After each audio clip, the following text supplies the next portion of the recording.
안녕하세요. 저는 김지은입니다. 여러분의 이야기에 잠시 귀 기울여 주시겠어요? 제 남편은 비행기 추락 사고로 세상을 떠났고 저는 시부모님을 3년간 지극정성으로 모셨습니다. 그러다 해외 출장 중 그이가 상간녀와 아이를 데리고 있는 모습을 보게 되었습니다. 저는 즉시 한국으로 돌아와 3가지 일을 처리했고 그이는 제 전화를 받자마자 그 자리에서 무너져 내렸습니다. 제 이름은 김지은, 올해 31살입니다. 3년 전 제 남편 이민주 씨는 해외 출장 중 비행기 사고를 당했습니다. 그 소식이 전해졌을 때 저는 하늘이 통째로 무너지는 것 같았습니다. 시어머니께서는 그 자리에서 실신하셨고 시아버지께서는 하룻밤 사이에 머리가 하얗게 새셨습니다. 집안의 기둥이었던 그이가 그렇게 허무하게 사라진 것입니다. 민준 씨는 외동아들이었고 저희는 결혼한 지 겨우 2년밖에 되지 않아 아직 아이를 가질 겨를도 없었습니다. 그이가 떠난 후 주변의 많은 사람들이 아직 젊은이 나이 드신 젊은이 나이 드신 젊은이 나이 드신 두 분이 나이 드신 젊은이 하지만 날마다 야위어 가시는 시부모님의 모습을 보며 차마 그럴 수 없었습니다.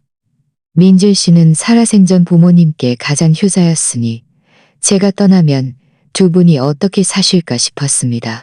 그때부터 저는 이 집에 무거운 짐을 짊어졌습니다. 낮에는 회사에 출근해 사무직으로 일했습니다. 월급이 아주 높지는 않았지만 집안의 기본적인 생활비를 감당하기에는 충분했습니다. 저녁에는 퇴근 후 장을 보고 요리를 하고 청소를 하는 등 모든 집안일을 제가 도맡아 했습니다. 시부모님께서는 연세가 많으시고 건강도 좋지 않으셨습니다. 시어머니께서는 고혈압이 있으셔서 매일 제때 약을 드셔야 했고 시아버지께서는 류마티스 관절염이 있으셔서 비 오는 날이면 다리가 심하게 아프셨습니다. 저는 조심스럽게 시부모님 방문 앞에 서서 안에서 들려오는 소리에 귀 기울였습니다. 아무 소리도 없는 걸 보니 아직 주무시는 모양이었습니다. 저는 몸을 돌려 부엌으로 들어가 냉장고에서 어제 사온 신선한 채소와 돼지갈비를 꺼냈습니다.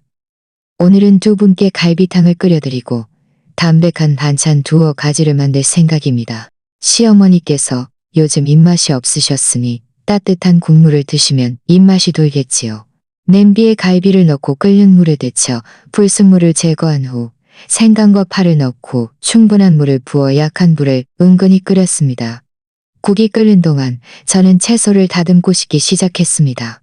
한창 바쁘게 움직이고 있는데 시어머니의 목소리가 등 뒤에서 들려왔습니다. 지은아, 너 왜 또 이렇게 일찍 일어났니? 저는 뒤돌아보며 웃었습니다. 어머님, 저는 일찍 일어나는 게 습관이 돼서요. 일찍 일어나면 모든 일을 잘 정리할 수 있거든요. 어머님은 왜 좀 더 주무시지 않으셨어요? 시어머니께서는 제 옆으로 다가오셔서 냄비에서 끓고 있는 갈비를 보시더니 눈시울이 붉어지셨습니다. 다 우리 노인네들이 너를 붙잡고 있는 거지. 민준이가 살아있었더라면 네가 이렇게 힘들 필요가 어디 있겠니. 민준 씨의 이름이 들리자 제 심장은 여전히 쿵 하고 내려앉았습니다. 제 심장은 여전히 쿵 하고 내려앉았습니다. 지난 3년간 저는 시부모님 앞에서 한 번도 슬픈 모습을 보인 적이 없었습니다. 민준 씨가 안 계시니 제가 어머님과 아버님을 모시는 건 당연한 일이에요. 우리는 한 가족인데 폐가 된다는 말씀은 하지 마세요. 시어머니께서는 한숨을 쉬시며 제 손을 토닥이셨습니다. 착한 아이, 네가 고생이 많다.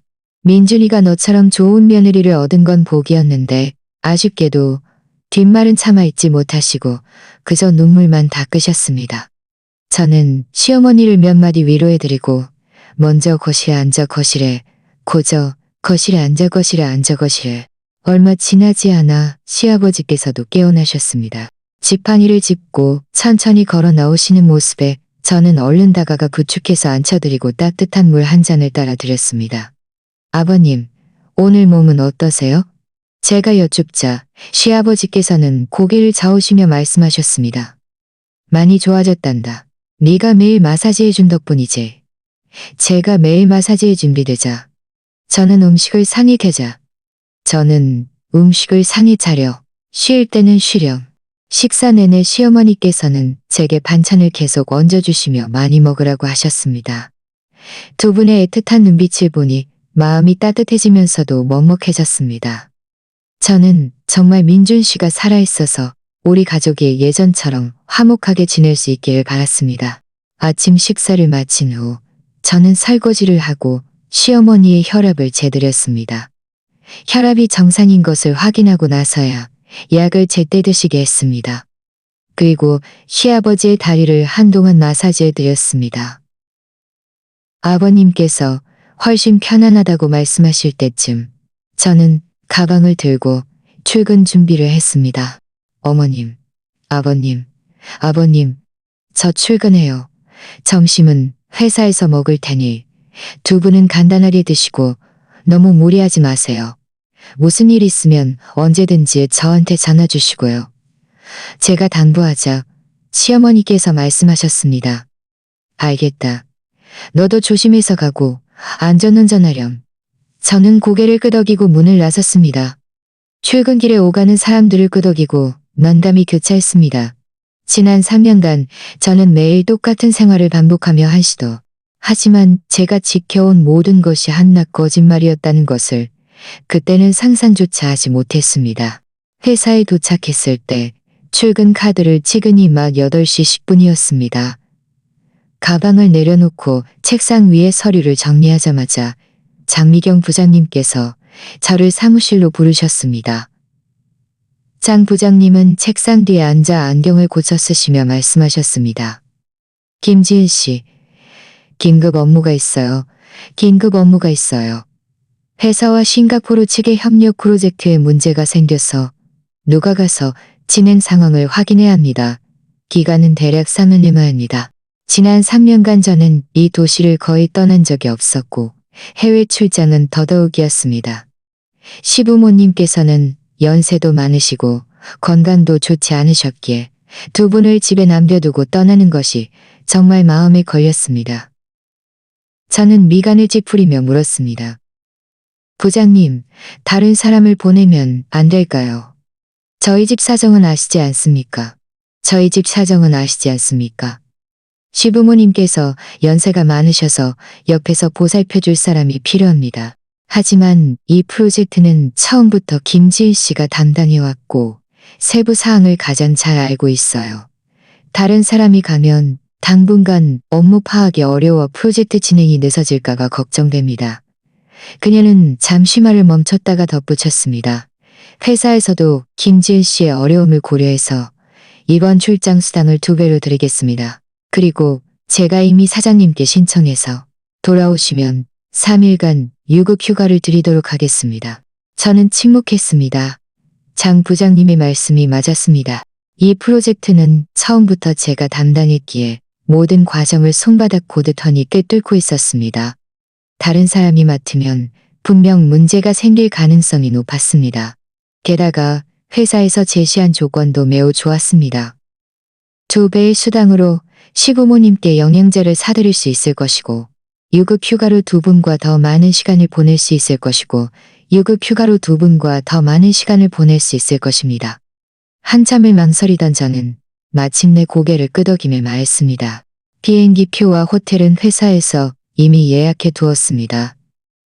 내일 오전 10시 비행기이니 오늘 오후에는 일찍 퇴근해서 짐을 정리하고 가족들에게 미리 말해두세요. 네, 감사합니다, 부장님아. 저는 인사를 하고 장 부장님의 사무실을 나왔습니다. 제 자리로 돌아와서도 제 마음은 여전히 복잡했습니다. 시부모님을 3일 동안 떠나야 한다고 생각하니 마음이 놓이지 않았습니다. 하지만 이미 회사에 승낙했습니다. 오후 4시, 저는 일찍 퇴근해서 집으로 돌아왔습니다. 문을 열고 들어서자 시어머니께서 거실에서 채소를 다듬고 계셨고 시아버지께서는 옆 소파에 앉아 텔레비전을 보고 계셨습니다. 지은아, 오늘 왜 이렇게 일찍 왔니? 시어머니께서 고개를 들어 저를 보시며 의아해하며 물으셨습니다. 저는 다가가 시어머니의 손에서 채소를 넘겨받으며 말했습니다. 어머님, 회사에서 내일 싱가포르로 출장을 가라고 하네요. 한 3일 정도 걸릴 것 같아요. 미리 돌아와서 걱정스러운 목소리로 말씀하셨습니다. 싱가포르라니 그렇게 먼 곳을 너 혼자 간다고? 위험하지는 않을까? 옆에 계시던 시아버지께서도 텔레비전을 끄고 저를 보며 말씀하셨습니다. 그렇다, 지은아. 해외는 국내와 다르단다. 너 혼자 그렇게 먼 곳에 가는 게 마음에 걸리는구나. 저는 두 분이 무엇을 걱정하시는지 얼른 안심시켜드렸습니다. 얼른 안심시켜드렸습니다. 어머님, 아버님, 걱정하지 마세요. 다른 곳에는 가지 않을 거고요. 3일은 금방 지나가니 일 처리하고 바로 돌아올게요. 시어머니께서는 여전히 불안해하며 제 손을 잡고 물으셨습니다. 그래도 거기서 무슨 일 생기면 꼭 우리한테 전화해야 한다. 그리고 거기는 우리랑 날씨가 다르니 옷도 많이 챙겨가고 먹는 것도 조심해서 탈나지 않도록 해라. 알겠지? 네, 다 기억하고 있어요. 저는 웃으며 대답했습니다. 저녁 식사를 마친 후 저는 설거지를 하고 방으로 돌아와 짐을 정리했습니다. 옷장을 열어 출장에 적합한 옷을 고르던 중 우연히 옷장 안쪽에 놓여있던 상자를 발견했습니다. 상자를 꺼내 열어보니 민준 씨와 제가 결혼할 때 찍은 사진들이 가득했습니다. 사진 속 민준 씨는 환하게 웃고 있었고 그의 눈빛에는 미래에 대한 기대감이 가득했습니다. 그때 우리는 얼마나 행복했을까요? 그때 우리는 얼마나 행복했을까요? 저는 우리의 합정사진 한 장을 집어들고 사진 속 민준 씨의 얼굴을 손가락으로 가만히 쓸어들고 민준 씨가 살아있었더라면 이번 출장에 대해 분명 엄청나게 걱정했을 것이고 어쩌면 저와 함께 가려고 했을지도 모릅니다. 하지만 지금은 저 혼자뿐입니다. 저는 깊이 숨을 들이쉬고 사진을 상자에 다시 넣어 옷장 안쪽에 두었습니다. 더 이상 이런 생각을 해서는 안쪽에 두었습니다. 더 이상 이런 생각을 해서는 안 됩니다. 서둘러 짐을 정리해야지. 내일은 일찍 일어나 비행기를 타야 하니 정신을 바짝 차려야 합니다. 짐 정리를 마친 후 두 분이 고개를 끄덕이며 알겠다고 하시는 것을 보고 나서야 안심하고 방으로 돌아와 쉬었습니다. 침대에 누웠지만 이리저리 뒤척이며 잠을 이룰 수 없었습니다. 출장에 대한 약간의 기대감도 있었지만 시부모님에 대한 걱정이 더 컸습니다. 저는 이렇게 평범해 보이는 출장이 제게 놀라운 비밀을 밝혀줄 것이라고는 상상조차 하지 못했습니다. 다음 날 아침 일찍 저는 새벽 5시가 조금 넘어 일어났습니다. 조용히 세수를 마치고 부엌으로 가서 시부모님 아침 식사를 준비했습니다. 두 분이 일어나셨을 때쯤 죽은 부드럽게 잘 익어 있었고 반찬도 상미에 차려져 있었습니다. 지은아, 왜 이렇게 일찍 일어났니? 시어머니께서 앉으시면서 물으셨습니다. 어머님, 10시 비행기를 타야 해서요. 일찍 일어나서 잘 준비해야 허둥대지 않으니까요. 저는 시부모님께 죽을 떠드렸습니다. 결국 아버님 뜻대로 하섭니다. 결국 알아서 드세요. 식사를 마친 후 식으면 맛없어져요. 식사를 마친 후 시아버지께서는 기어이 저를 길 위에서 시아버지께서는 싱가포르에 도착하면 꼭 연락해서 잘 도착했다고 알리고 무슨 일이든 혼자 감당하지 말고 즉시 집에 전화하라고 거듭 당부하셨습니다. 공항에 도착해서 시아버지께 작별 인사를 드렸습니다. 허리가 굽은 채 천천히 멀어져 가는 뒷모습을 보니 마음이 아팠습니다. 저는 깊이 숨을 들이쉬고 여행 가방을 불안했습니다. 여행 가방을 끌고 공항으로 들어섰습니다. 탑승 수속과 고안 검색은 순조롭게 진행 검색은 해외여행은 처음이었고 시부모님과 이렇게 오래 떨어져 있는 것도 처음이었습니다. 걱정이 안 된다면 거짓말이겠지요. 비행기는 몇 시간 비행 끝에 마침내 싱가포르에 도착했습니다. 공항을 나서자 습하고 더운 공기가 확 끼쳐왔습니다. 한국의 기후와는 완전히 달랐습니다. 회사에서 알려준 주소대로 택시를 타고 미리 예약해둔 호텔로 곧장 향했습니다. 호텔에 도착해 체크인 수속을 마치고 짐을 방에 넣은 후 간단히 씻고 휴대폰을 꺼내 시부모님께 전화해서 잘 도착했다고 알렸습니다. 전화 너머로 시어머니께서는 또다시 몇 번이나 저에게 잘 챙기라고 당부하셨고 제가 3번이나 잘 보살피겠다고 약속하고 나서야 안심하고 전화를 끊으셨습니다. 대략 1시간 정도 쉬고 시간을 보니 이미 오후 2시가 넘었습니다. 고객과 약속한 미팅 시간은 내일 오전이었으니 오늘 오후에는 특별한 일정이 없었습니다. 그래서 저는 먼저 고객 회사 근처를 둘러보며 길을 익혀서 내일 아침에 허둥대지 않기를 둘러보며 길을 익혀서 내일 아침에 허둥대지 근처를 둘러보며 상업지구 입구에 도착해서 먼저 물 한 병을 사고 상업지구 거리를 따라 천천히 걸어가며 길을 익혔습니다. 이 상업지구는 매우 번화했습니다. 길 양쪽에는 온갖 상점들이 즐비했고 오가는 사람들이 많았습니다. 황인종, 백인종, 흑인종 등 다양한 사람들이 보일 수 있었을 텐데 하고 생각했습니다. 저는 걸어가면서 주변 환경을 호기심 어린 눈으로 둘러보았습니다. 민준 씨가 살아있었더라면, 우리도 함께 헤어졌더라면, 제가 멍하니 생각에 잠겨있을 때 익숙한 그림자 하나가 갑자기 제 눈앞을 스쳐 지나갔습니다. 그 그림자는 키가 크고 늘씬했으며 검은색 캐주얼 정장을 입고 있었습니다. 걷는 자세가 민준 씨와 똑같았습니다. 제 심장이 쿵 하고 내려앉았고 저도 모르게 발걸음을 멈췄습니다. 어떻게 이렇게 똑같을 수가 있지? 분명 내가 민준 씨를 너무 그리워해서 환각을 보는 거야. 저는 참지 못하고 그 그림자를 따라 시선을 돌렸습니다. 그 남자는 멀지 않은 곳에 있는 디저트 카페로 걸어가고 있었습니다. 햇빛 아래 그의 옆모습이 선명하게 보였습니다. 오뚝한 콧날, 살짝 올라간 입꼬리, 그리고 그 눈매까지. 민준 씨와 똑같았습니다. 말도 안 돼. 절대 그럴 리 없어. 민준 씨는 이미 3년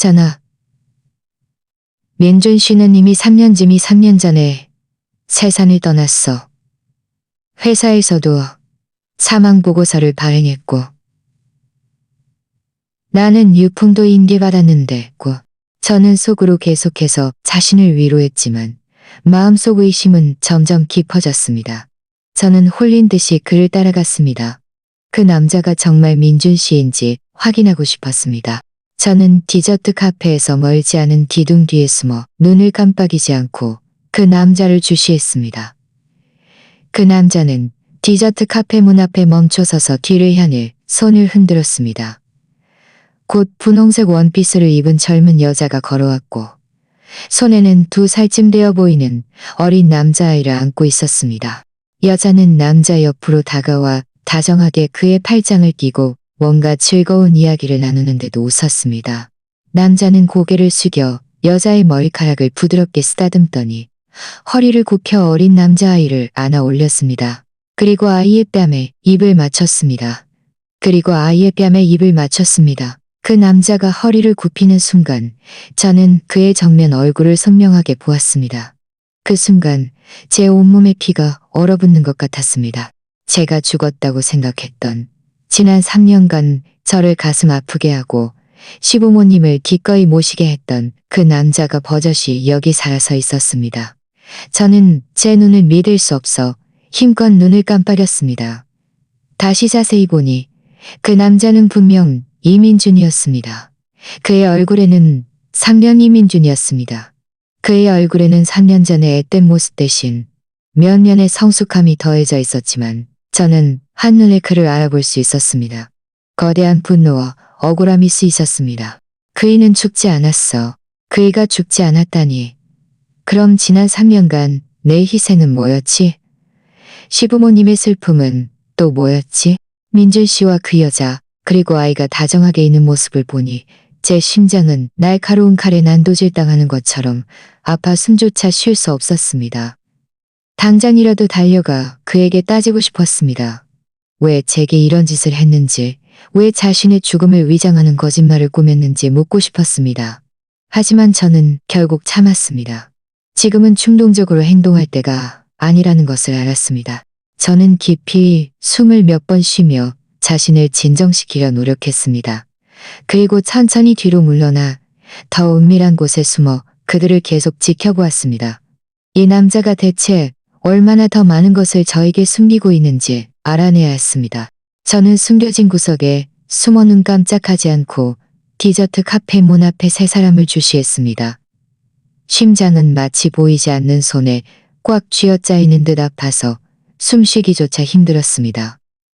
분홍색 원피스를 입은 여자는 20대 초반으로 보였습니다. 하얗고 예쁜 얼굴에 옷을 떼면 눈이 반달처럼 휘어졌습니다.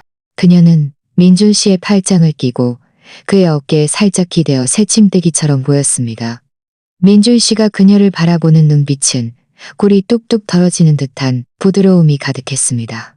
그것은 제가 한 번도 본 적 없는 다정함이었습니다. 민준 씨와 저는 결혼 2년 동안 그이가 저에게 나쁘게 대한 적은 없었지만 한 번도 그런 눈빛을 보인 적은 없었습니다. 예전에는 그이가 성격이 내성적이라, 감정이 내성적이라, 감정이 내성적이라. 그이는 감정 표현에 서툰 것이 아니라 그의 다정함이 저에게는 한 번도 향하지 않았던 것뿐이라는 것을요. 민준 씨는 어린 남자아이를 안고 디저트 카페로 들어갔고 여자는 그의 옆에 바싹 붙어 따라 들어갔습니다. 세 사람은 창가 자리에 앉았습니다. 저는 몰래 디저트 카페 창가로 다가가 그들을 볼 수 있는 자리를 찾아 계속 지켜보았습니다. 종업원이 다가오자 민준 씨는 능숙하게 영어로 주문했습니다. 말투는 자연스럽고 유창했습니다. 저는 민준 씨가 예전에는 영어를 잘하지 못했던 것을 기억합니다. 그의 이런 약점을 보완하기 위해 제가 직접 영어학원에 등록시켜 함께 수업을 듣기도 했습니다. 그런데 겨우 3년 만에 그의 영어가 이렇게 유창해졌다니 아마 해외에서 지내는 동안 상당히 호화롭게 지냈을 것입니다. 디저트를 기다리는 동안 어린 남자아이는 민준 씨의 무릎에 기대어 그의 얼굴을 만졌습니다. 민준 씨는 고개를 숙여 아이에게 인자하게 말을 걸더니 손가락으로 아이에게 인자하게 말을 걸더니 여자는 휴대폰을 꺼내 아이와 민준 씨의 사진을 몇 장 찍고 휴대폰을 들어 민준 씨와 함께 사진을 보았습니다. 두 사람은 머리를 맞대고 작은 소리로 이야기하며 이따금 다정한 웃음소리를 터뜨렸습니다. 그 장면은 한 폭의 따뜻한 그림 같았지만 제 심장에는 날카로운 칼날처럼 박혔습니다. 저는 그 어린 남자아이의 눈매와 인상이 민준 씨와 놀랍도록 닮아 있다는 것을 알아챘습니다. 아이의 나이를 생각하며 속으로 계산해보니 민준 씨가 비행기 사고를 당했을 때 이 아이는 이미 뱃속에 있었을 것입니다. 즉, 민준 씨는 비행기 사고 이전에 이미 이 여자와 함께였던 것입니다. 그이가 말했던 해외 출장은 이 여자와 함께 도피하기 위한 핑계였고 비행기 사고는 그이가 정교하게 계획한 한낱 사기극에 불과했습니다. 이 사실을 깨닫자 제 온몸은 차가워졌고 발끝에서 정수리까지 싸늘한 기운이 솟구쳤습니다. 마침내 저는 왜 그 해 비행기 사고 소식이 전해졌을 때 항공사에서 간단한 사고 보고서만 주었는지 제가 유품을 인계받으러 갔을 때 왜 몇 벌의 중요하지 않은 옷과 서류뿐이었는지 깨달았습니다. 처음부터 이것은 완벽한 사기극이었던 것입니다. 그이는 상간녀와 함께 도피하기 위해 자신의 죽음을 위장하는 것도 서슴지 않았고 모든 짐을 저에게 떠넘겨 저에게 늙으신 부모님을 돌보게 하고 지난 3년간 저는 바보처럼 매일 그의 부모님을 돌보고 그 일을 위해 정절을 지키며 그 일을 위해 눈물 흘리고 슬퍼했습니다. 그런데 그이는 해외에서 다른 여자와 금실 좋은 부부처럼 살며 아이까지 낳았습니다. 저는 주먹을 꽉 쥐었습니다. 손톱이 손바닥을 파고들었지만 아픈 줄도 몰랐습니다. 눈물이 눈가에 맺혔지만 저는 억지로 떨어지지 않도록 참았습니다. 울어서는 안 돼. 잠시 후 종업원이 디저트를 가져왔습니다. 민준 씨는 숟가락을 들어 디저트 한 숟가락을 조심스럽게 어린 남자아이의 입에 넣어주었습니다. 아이는 입을 벌려 받아먹고 만족스러운 미소를 지었습니다. 여자는 자신의 디저트 한 숟가락을 떠서 민준 씨의 입에 넣어주었고 민준 씨의 입에 넣어주었고 민준 씨는 그것을 받아먹고 여자의 뺨에 입을 맞췄습니다. 이 광경을 보자 저는 더 이상 참을 수 없었습니다. 몸을 돌려 아무도 없는 구석으로 빠르게 걸어가 바닥에 쪼그리가 제 세상이 완전히 무너져 내리는 것 같았습니다. 얼마나 울었는지 모릅니다. 눈물이 마르고 나서야 천천히 일어서서 얼굴에 눈물을 닦았습니다. 제 눈빛은 단호해졌고 더 이상 나약함은 없었습니다. 이민준, 당신이 내게 그리고 시부모님께 빚진 모든 것을 내가 반드시 몇 배로 갚아줄 것입니다. 저는 휴대폰을 꺼내 디저트 카페 창가에 앉은 세 사람의 사진을 몇 장 몰래 찍어 증거로 남겼습니다. 그리고 그들이 이야기하는 것을 들을 수 있는 위치를 찾아 그들의 대화에 귀 기울였습니다. 거리가 좀 멀어서 그들이 정확히 무슨 말을 하는지는 잘 들리지 않았지만 자기야, 아빠, 엄마 같은 단어들이 희미하게 들렸습니다. 그 여자는 민준 씨를 그녀를 서연 씨라고 불렀고 민준 씨는 그녀를 서연 씨라고 불렀습니다. 아, 그녀의 이름은 박서연 씨에 국해였습니다. 저는 또 민준 씨가 서연 씨에게 얼마 후에 그녀와 아이를 데리고 한국에 가서 성대한 결혼식을 올릴 것이라고 말하는 것이라고. 이 파렴치한 자식, 감히 한국으로 돌아올 생각을 해? 사람들이 알아볼까봐 두렵지도 않나? 아니면 자신의 사기극이 완벽해서 영원히 들키지 않을 거라고 생각하는 건가? 저는 비웃음을 흘렸고 마음속에 이미 대략적인 계획이 세워졌습니다. 저는 그들을 이렇게 쉽게 용서할 수 없습니다. 이민준을 사회적으로 매장시키고 그가 저지른 모든 행동에 대해 혹독한 대가를 치르게 할 것입니다. 저는 그들이 디저트를 다 먹고 자리에서 일어나 떠날 때까지 한동안 그들을 지켜보았습니다. 민준 씨는 어린 남자아이를 안고 서연 씨는 그의 팔짱을 끼고 세 사람은 이야기하며 멀지 않은 아파트로 걸어갔습니다. 저는 그 아파트의 이름을 적어두고 나서야 몸을 돌려 떠났습니다. 싱가포르 거리를 걷는 동안 습하고 더운 공기가 저를 더욱 짜증나게 했습니다. 저는 휴대폰을 꺼내 장 부장님에게 전화를 걸었습니다. 저는 마음속 분노를 억누르고 최대한 침착하게 말했습니다. 전화 너머의 장 부장님은 잠시 멍해졌고 놀란 목소리로 물었습니다. 집에 급한 일이 생겼다고요? 심각한 일이나요? 제가 도울 일은 없나요? 저는 목구멍의 울컥함을 억지로 삼키며 말했습니다. 감사합니다, 부장님. 괜찮습니다, 부장님. 괜찮습니다.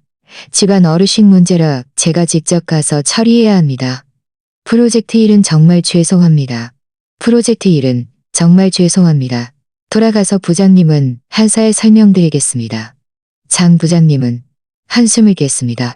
돌아오는 길 조심하시고 필요한 거 있으면 언제든지 말하세요. 감사합니다, 부장님. 제가 말하고 급히 전화를 끊었습니다. 전화를 끊는 순간 저는 더 이상 참을 수 없었습니다. 벽에 기대어 다시 한번 눈물이 솟구쳤습니다. 장 부장님의 배려에 마음속에 한 줄기 따뜻함이 스쳤지만 그보다 더 큰 것은 배신감과 분노의 고통이었습니다. 저는 깊이 숨을 몇 번 들이쉬며 자신을 강제로 진정시켰습니다. 지금은 올 때가 아닙니다. 저는 최대한 빨리 한국으로 돌아가 복수를 준비해야 합니다. 저는 휴대폰을 열어 즉시 싱가포르에서 한국으로 돌아가는 비행기표를 검색했습니다. 운 좋게도 그날 밤 직항편이 있었습니다. 비록 심야 비행이었지만 하루라도 빨리 한국으로 돌아가야 행동을 시작할 수 있었습니다. 저는 망설이지 않고 비행기표를 예매하고 호텔로 돌아왔습니다. 호텔 방으로 돌아와 짐을 열고 이전에 정리해 두었던 출장 용품을 모두 꺼냈습니다. 그리고 다시 짐을 정리했습니다. 민준 씨와 박서연, 그리고 어린 남자아이의 사진이 담긴 휴대폰을 조심스럽게 가방에 넣고 제 신분증, 지갑 등 중요한 물품들을 다시 한번 확인했습니다. 빠진 것이 없는지 확인한 후 짐 정리를 마쳤습니다. 시간을 보니 비행기 이륙까지 몇 시간이 남아 있었습니다. 침대에 누웠지만 잠은 전혀 오지 않았습니다. 머릿속에는 방금 디저트 카페에서 본 장면들이 계속해서 재생되었습니다.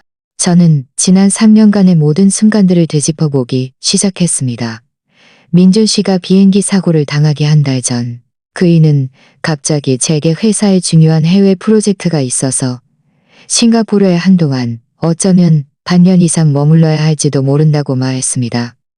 그때 저는 바보같이 그를 응원하며 짐을 챙겨주고 몸 조심하라고 자신을 잘 챙기라고 당부했습니다. 지금 생각해보니 그때 그는 이미 가짜 죽음을 침닥해보니 그리고 그이가 비행기 사고 며칠 전 갑자기 제게 거액의 상해보험에 가입했다고 말했습니다. 수혜자는 저와 그의 부모님이라고요. 그때 저는 감동해서 그이가 우리를 생각하는 마음에 눈물까지 흘렸습니다. 이제야 깨달았습니다. 그것은 이 사기극을 더욱 그럴듯하게 만들기 위한 우리에게 주는 약간의 보상이자 자신의 여침을 조금이나마 편하게 하려는 순하게 하려는 수단을 둘거했다는 것을요. 저는 또 비행기 사고 후 그때는 회사에 양심이 있다고 생각했지만 이제야 깨달았습니다. 그것은 민준 씨가 미리 계획해둔 것이었습니다. 그는 그 돈으로 우리의 입을 막고 우리가 그이가 정말 사고로 죽었다고 믿게 만들고 싶었던 것입니다. 생각할수록 소름 끼쳤습니다. 이민준이라는 남자는 마음이 이렇게도 치밀하고 잔인하다니. 그는 상간녀와 함께 도피하기 위해 늙으신 부모님과 심지어 아내까지 포함한 모든 사람을 속일 수 있었습니다. 지난 3년간 그이를 위해 눈물을 흘리고 마음 졸였습니다. 밤낮으로 그이가 그곳에서 죽지는 않을까 걱정했고 명절에는 빈자리를 보며 몰래 눈물을 훔쳤습니다. 그런데 그이는 해외에서 자유로운 나날을 보내며 부모님의 안위 따위는 신경 쓰지 않고 심지어 안부 전화 한 통조차 없었습니다. 시부모님의 희생과 억울함을 생각하니 제 마음은 더욱 아팠습니다. 저는 그냥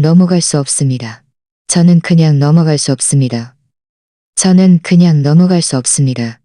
저 자신을 위해서뿐만 아니라 시부모님을 위해서도 정의를 위해서도 저는 침대에서 일어나 휴대폰 메모장을 열고 앞으로 해야 할 일들을 정리하기 시작했습니다. 첫째, 민준 씨가 가짜 죽음을 위장하고 외도를 저질렀으며 재산을 빼돌렸다는 사실을 증명할 충분한 증거를 수집해야 합니다. 둘째, 믿을 만한 변호사를 찾아 관련 법률 모시 온제를 상담하고 향후 이혼과 손해배상을 준비해야 합니다. 그들을 상담하고 향후 이혼과 손해배상을 준비해야 합니다. 마지막으로 이민준과 상간녀에게 합당한 대가를 치르게 하여 분노는 여전히 남아 있었지만 그보다 더 큰 것은 냉정함과 단호함이었습니다. 저는 더 이상 묵묵히 희생만 하던 나약하고 불쌍한 김지은이 아니었습니다. 이민준의 배신은 제 내면의 힘을 완전히 일깨웠습니다. 시간을 보니 거의 공항에 갈 시간입니다. 저는 짐을 들고 마지막으로 방을 둘러보았습니다. 아무것도 빠뜨리지 않았는지 확인한 후 호텔을 떠났습니다. 택시를 타고 공항으로 가는 길에 시부모님께 문자를 보냈습니다. 급한 일이 생겨 일찍 귀국하게 되었다고 걱정하지 마시고 집에 도착해서 자세히 말씀드리겠다고요.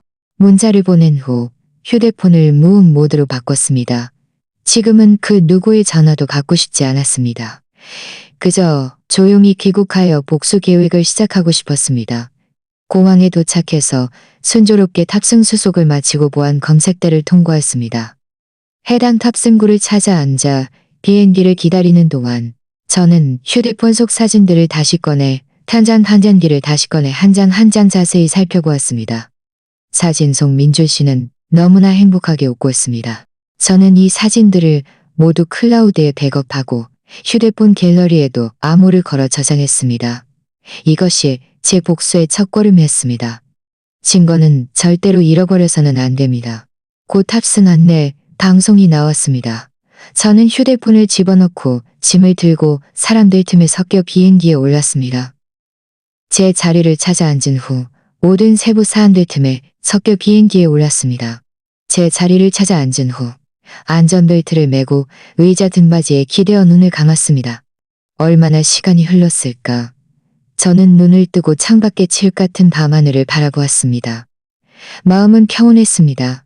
비행기가 한국에 착륙하는 순간이 바로 제 반격의 시작이라는 것을 알았습니다. 이민준, 박서연, 당신들은 기다리세요.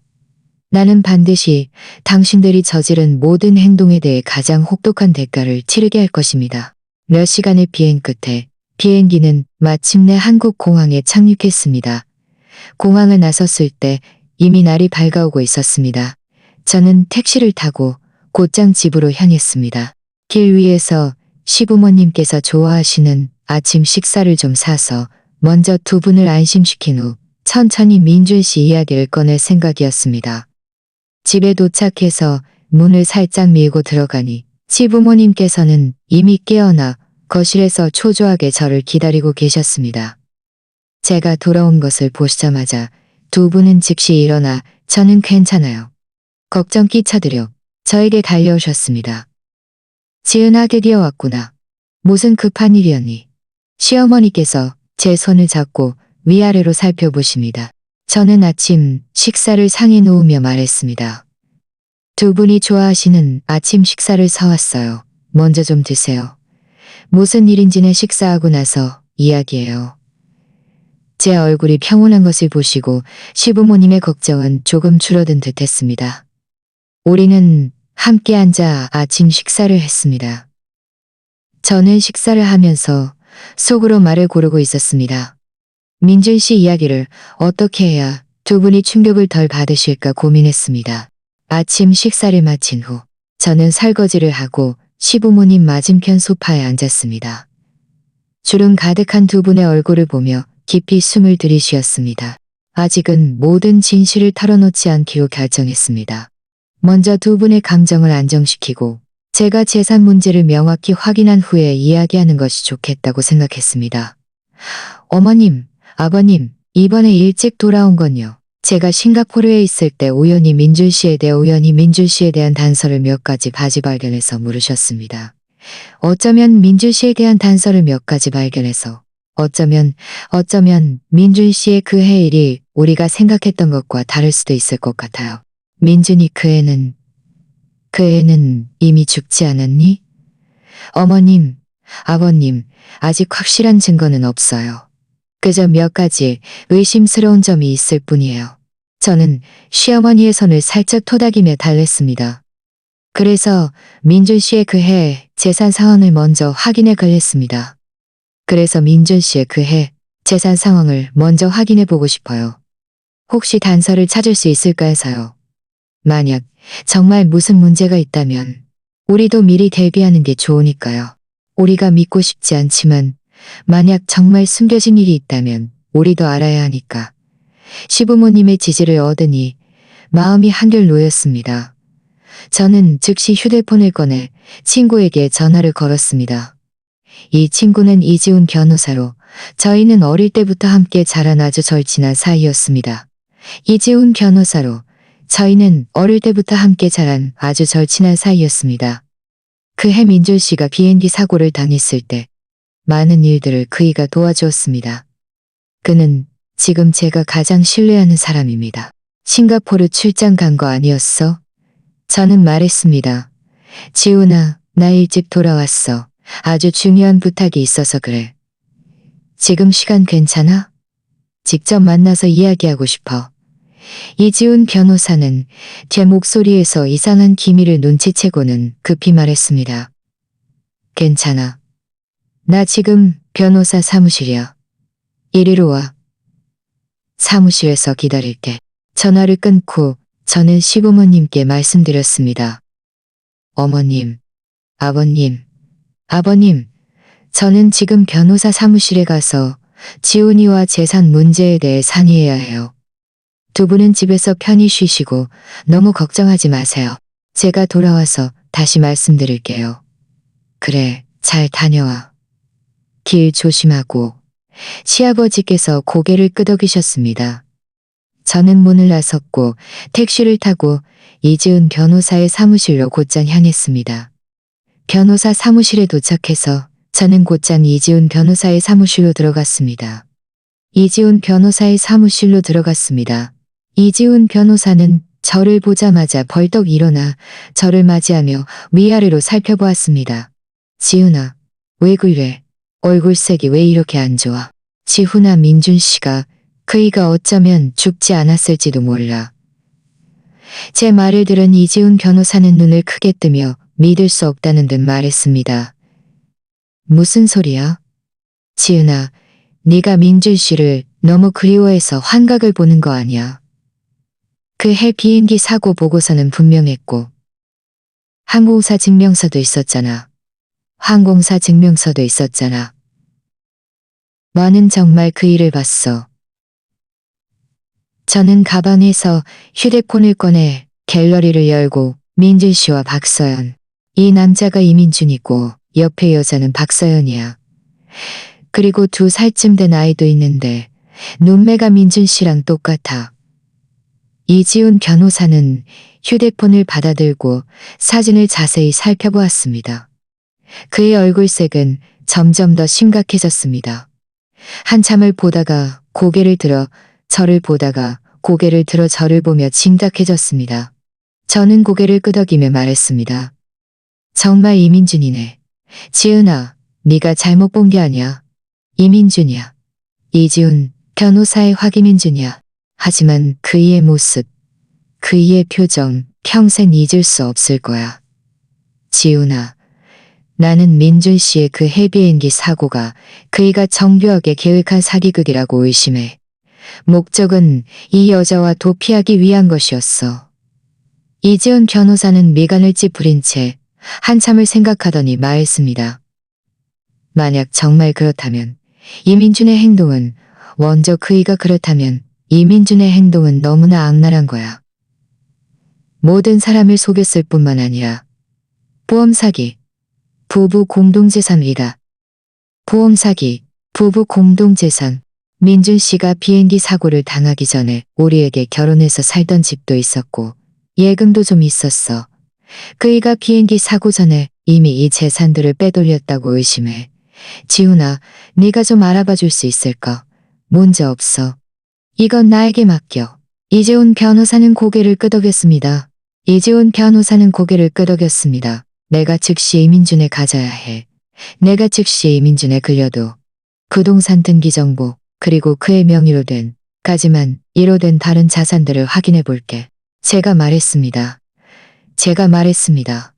지훈아, 재산 확인 외에 내가 민준 씨와 이혼하고 그의 법적 책임을 묻고 싶다면 어떤 증거들을 준비해야 하는지도 상담하고 싶어. 이재훈 변호사는 말했습니다. 첫째, 이민준이 가짜 죽음을 위장했다는 사실을 증명해야 해. 네가 찍은 이 사진들은 증여한 재산을 빼돌렸다는 사실을 증명해야 해. 네가 찍은 이 사진들은 증명해야 해. 아직 충분하지 않아. 우리는 그이와 박서연의 동거증명. 그이와 박서연의 동거증명. 마지막으로 그이가 보험 사기 혐의가 있으니 우리는 경찰에 신고해서 그의 형사 책임을 물을 수 있어. 저는 이지훈 변호사의 말을 귀에 깊게 들으며 모든 요점을 마음속에 새겼습니다. 저는 말했습니다. 좋아, 알겠어. 지훈아, 증거 수집은 내가 최선을 다할게. 재산 확인은 내려 맡길게. 좋아, 내가 최선을 다할게. 수고가 많겠어. 무슨 객기야? 이지훈 변호사는 제 어깨를 두드리며 말했습니다. 지은아, 걱정하지 마. 변호사 사무실을 나오니 마음이 훨씬 편안해졌습니다. 이지훈 변호사의 도움이 있으니 든든했습니다. 변호사 사무실에서 나와 저는 곧장 집으로 가지 않고 근처 공원에서 조용한 곳을 찾아 잠시 앉아 있었습니다. 생각을 정리해야 했습니다. 시부모님께 상황을 어떻게 더 자세히 설명해야 했습니다. 저는 깊이 숨을 들이쉬고 일어나 집으로 향했습니다. 연세가 많으셔서 감당할 수 있는 능력이 제한적이니, 제가 수위를 조절해서 한꺼번에 모든 적이 제한적이니, 집에 도착해서 문을 살짝 밀고 들어가니 시부모님께서는 소파에 앉아 초조한 표정으로 저를 기다리고 계셨습니다. 제가 돌아온 것을 보시자마자 두 분은 즉시 일어나셨고 눈빛에는 기대와 걱정이 가득했습니다. 지훈아, 어떻게 됐니? 지훈이랑 이야기는 잘 됐니? 지훈이랑 이야기는 잘 됐니? 시어머니께서 빠르게 주겠다고 했어요. 아마 며칠 안에 결과가 나올 거예요. 아마님, 아버님, 먼저 앉으세요. 시아버지께서 미간을 찌푸리며 물으셨습니다. 그럼 민준이 일에 대해서는 지훈이가 뭐라고 하던가? 네가 말한 그 단서들은 믿을 만한 거니? 저는 잠시 망설이다가 결국 사진을 보여드리기로 했습니다. 저는 가방에서 휴대폰을 꺼내 갤러리를 열고 민준 씨가 어린 남자아이를 안고 있고 박서연이 그의 팔짱을 낀 사진을 찾아 시부모님 앞에 내밀었습니다. 어머님, 이 사진 좀 보세요. 사진 속 남자의 얼굴을 확인하시자마자 몸이 쿵 하고 떨리며 휴대폰을 바닥에 떨어뜨리셨습니다. 그분의 목소리는 떨려서 제대로 나오지 않았습니다. 이건 민준이잖아. 시아버지께서도 다가와 휴대폰 화면을 자세히 보셨습니다. 그의 얼굴은 점점 더 굳어졌고 두 손은 주먹을, 그의 얼굴은 점점 더 굳어졌고 두 손은 주먹을 꽉 쥐어 손가락 마디가 하얗게 변했습니다. 한참 후에야 그는 천천히 입을 열었습니다. 시어머니께서는 더 이상 참지 못하고 눈물이 왈칵 쏟아져 내렸습니다. 우리가 지난 3년간 그 일을 위해 얼마나 많은 눈물을 흘리고 마음 졸였는데 어떻게 이렇게 잔인하게 우리를 속일 수가 있어? 저는 휴지를 시어머니께 건네며 그분의 등을 가볍게 토닥이며 달렸습니다. 아이? 어머님, 너무 슬퍼하지 마세요. 아이? 어머님께서 바른 여자와 아이까지 마세요. 어머님께서 받아들이기 힘드실 거라는 건 알아요. 저도 그 일을 봤을 때 믿을 수 없었으니까요. 시어머니께서는 눈물 가득한 얼굴을 들어 사진 속 서연 씨와 어린 남자아이를 보셨습니다. 이게 무슨 일이야? 민준이 그 애가 어떻게 이런 짓을 할 수 있어? 저는 민준 씨가 그 해 저에게 싱가포르로 출장 간다고 말했던 것이 핑계에 불과하다고 의심해요. 저는 무거운 목소리로 말했습니다. 그이는 아마 이 여자와 오래전부터 함께였을 거예요.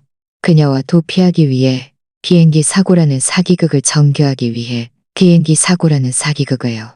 이 아이는 2살쯤 되어 보이니 계산해보면 민준 씨가 비행기 사고를 당했을 때 이미 이 아이는 뱃속에 있었을 거예요.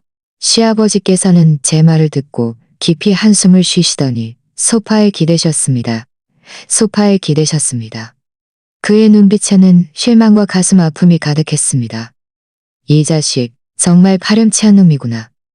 우리가 어릴 때부터 사람답게 살라고 정직하고 효도하라고 가르쳤는데 이게 우리에게 보답하는 방식이란 말인가? 그는 남이 이게 우리에게 보답하는 방식이란 말인가? 제가 달랬습니다. 시어머니께서는 눈물을 닦으시다가 갑자기 뭔가 생각난 듯 말씀하셨습니다. 아니야. 민준이는 그런 애가 아니야. 어릴 때부터 효자였고 너와 아버님께 100번 잘했고 나에게도 아주 잘했는데 어떻게 이런 짓을 할 수 있어? 혹시 네가 잘못 본 거 아니니? 세상에는 닮은 사람이 많잖아. 저는 휴대폰을 꺼내 민준 씨의 얼굴이 클로즈업된 사자미는 닮은 사람이 많잖아. 저는 시어머니께서 자신의 아들이 그런 사람이라는 것을 믿고 싶지 않아 여전히 희망을 품고 계신다늘 기망을 품고 계신 믿고 어머님, 다시 자세히 보세요. 이 사람은 정말 민준 씨예요. 그의 코를 보세요. 그리고 웃을 때의 모습까지 예전과 똑같아요. 제가 잘못 볼 리 없어요. 시어머니께서는 휴대폰을 받아들고 한 장 한 장 자세히 보셨습니다. 눈물이 다시 흘러내렸습니다. 눈물이 다시 흘러내렸습니다. 눈물이 다시 흘러내렸습니다. 민준 씨 자신이 너무 이기적인 거예요. 그 애가 맞아. 정말 그 애가 맞아. 그런데 왜 그랬을까? 우리가 대체 그 애에게 무슨 잘못을까? 자신의 사리사욕을 위해 모든 사람을 속이는 것을 서슴지 않았어요. 저는 이미 지훈이에게 그 해 그의 재산 상황을 확인해 달라고 부탁했어요. 민준 씨가 비행기 사고 전에 우리 결혼해서 살던 집과 예금을 모두 빼돌렸다고 의심해요. 뭐? 재산까지 빼돌렸다고 의심해요.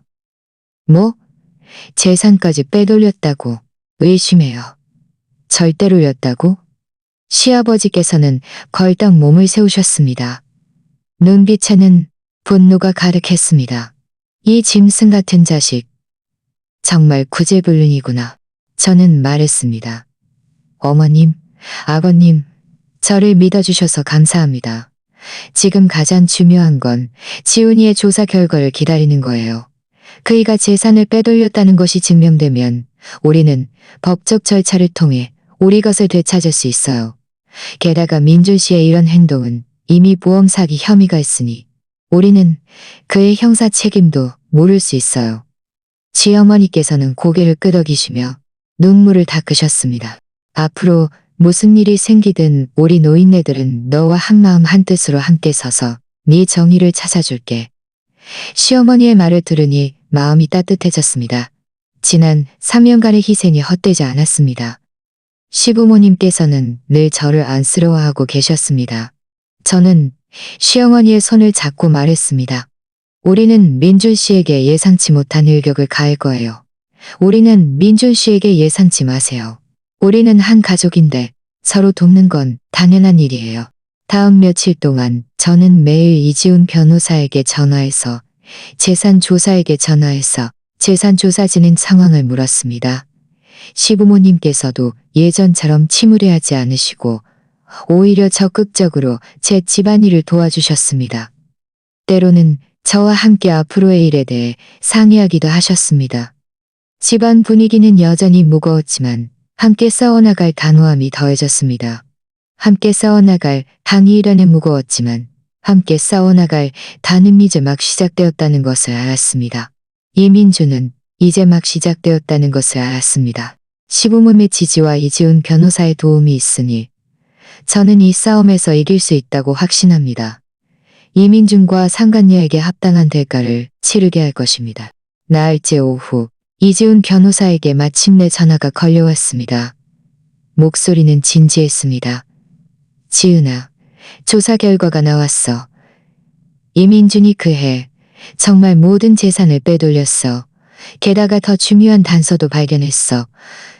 이지훈 변호사의 말에 제 심장이 쿵 하고 내려앉았습니다. 저는 급히 물었습니다. 지훈아, 무슨 중요한 단서? 그이가 빼돌린 재산은 다 어디로 갔어? 내가 지금 네 집으로 갈게. 우리 직접 만나서 이야기하자. 이지훈 변호사의 목소리에는 뭔가 무거운 기운이 실려 있었습니다. 조사한 자료들을 다 가지고 갈 테니 네가 보면 알 거야.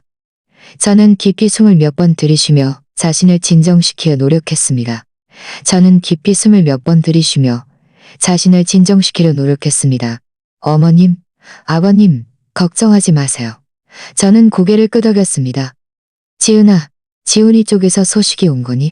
어떤 결과가 나오든 우리는 대처할 방법이 있어요. 대략 30분 후 이지훈 변호사가 집 문을 두드렸습니다. 저는 얼른 문을 열고 그를 맞이했습니다. 이지훈 변호사는 거실로 들어와 시부모님께서도 계신 것을 보고 고개를 끄덕이며 인사를 건넸습니다. 그리고 가방에서 서류 뭉치를 꺼내 차 테이블 위에 놓았습니다. 지훈아, 수고 많았어.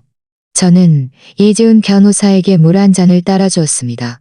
이지훈 변호사에게 물을 한 모금 마시고 테이블 위에 한 모금 마시고 테이블 위에 서류를 물을 한 모금 마시고 제가 이민준이 비행기 사고를 당하기 전 1년간의 은행 거래 내역을 확인해 보니 그이가 여러 차례에 걸쳐 여러분 명의의 예금을 낯선 계좌로 이체한 것을 발견했습니다.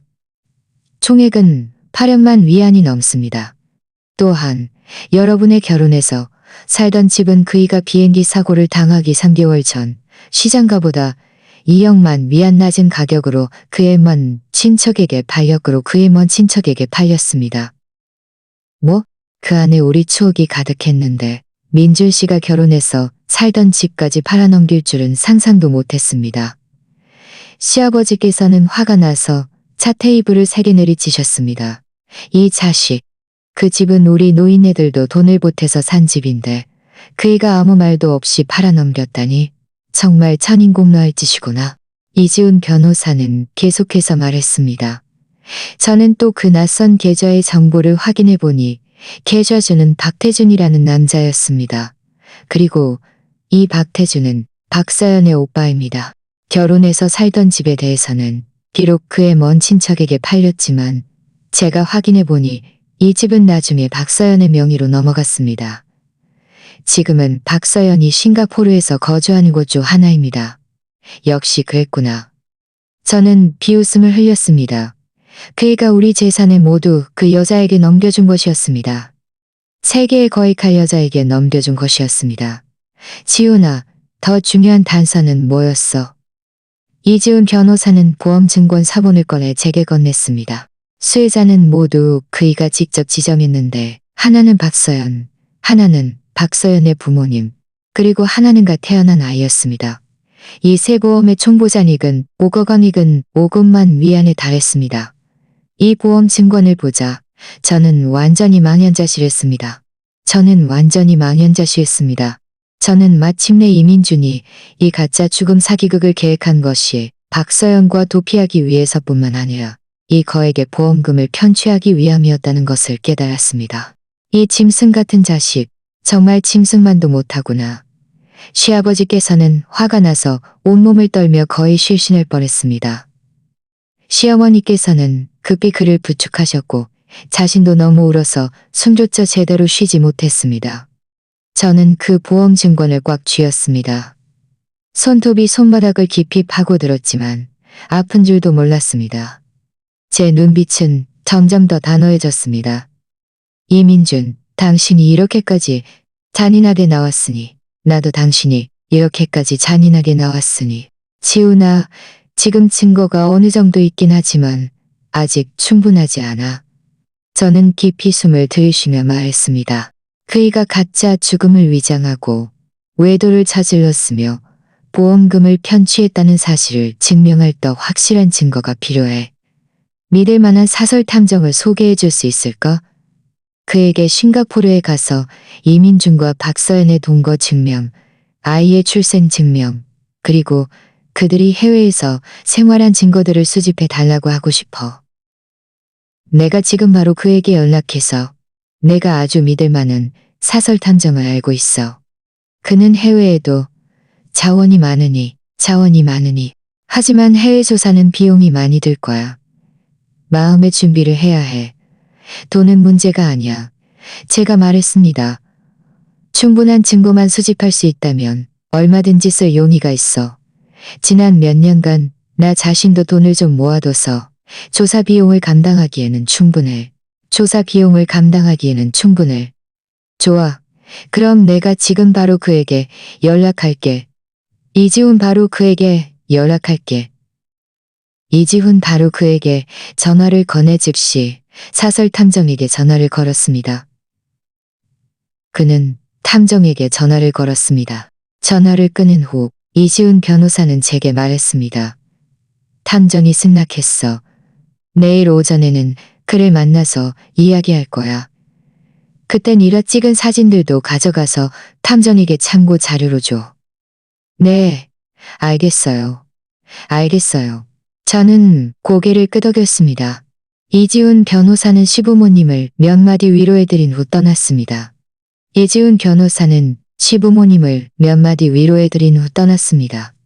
이지훈 변호사가 떠난 후 저와 시부모님의 얼굴에는 시묵했습니다. 지은아, 네가 고생이 많았어. 시어머니께서 제 손을 잡고 흐느끼시며 말씀하셨습니다. 우리가 자식을 잘못 키워서 네가 이렇게 많은 고통을 겪게 했어. 앞으로 우리 노인네들은 너와 한마음 한뜻으로 반드시 이 자식에게 대가를 치르게 할 거야. 어머님, 그런 말씀 마세요. 저는 시어머니의 손을 잡았습니다. 이건 어머님, 아버님의 잘못이 아니에요. 이제 우리가 해야 할 일은 지훈이와 탐정을 믿고 다음 날 오전 저는 약속된 시간에 휴대폰 속 사진들을 가지고 이지훈 변호사가 소개해준 사설 탐정을 만나러 갔습니다. 탐정은 최민우 씨로 40대 중반으로 보였습니다. 날카로운 눈빛은 믿음직스러운 인상을 주었습니다. 저는 최 탐정에게 이민준과 박서연의 뒤에 이민준과 박서연의 상황이 자세히 설명하고 사진들을 보여주었으며 이지훈 변호사가 조사한 박서연의 싱가포르 거주지 정보도 알려주었으며 제가 최대한 빨리 사람을 싱가포르로 보내 김지일 씨가 필요로 하는 모든 증거를 수집하겠습니다. 일주일 정도면 초기 결과가 나올 것으로 예상됩니다. 그때 제가 가장 먼저 알려드리겠습니다. 네. 그럼 잘 부탁드립니다. 최 탐정님. 제가 말했습니다.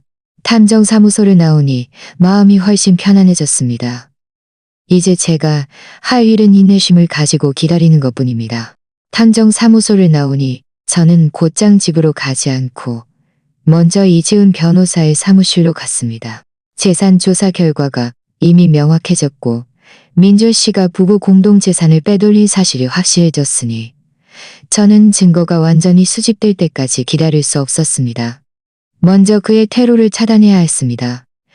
사무실로 들어가니 그는 서류를 정리하고 있었습니다. 제가 들어오는 것을 보고 고개를 들어 웃습니다. 제가 들어오는 것을 보고 고개를 들어 웃으며 말했습니다. 방금 초기 결과가 나올 거고 최대한 빨리 씁니다. 방금 최 탐정 만났지? 그쪽에서는 뭐라고 하던가? 네, 만났어요. 지훈아, 오늘 내가 온 건 민준 씨가 재산을 빼돌린 문제에 대해 이야기하고 싶어서요. 우리 지금 바로 행동을 취할 수 있을까? 그 빼돌린 자산들을 최대한 빨리 동결 신청하고 싶어.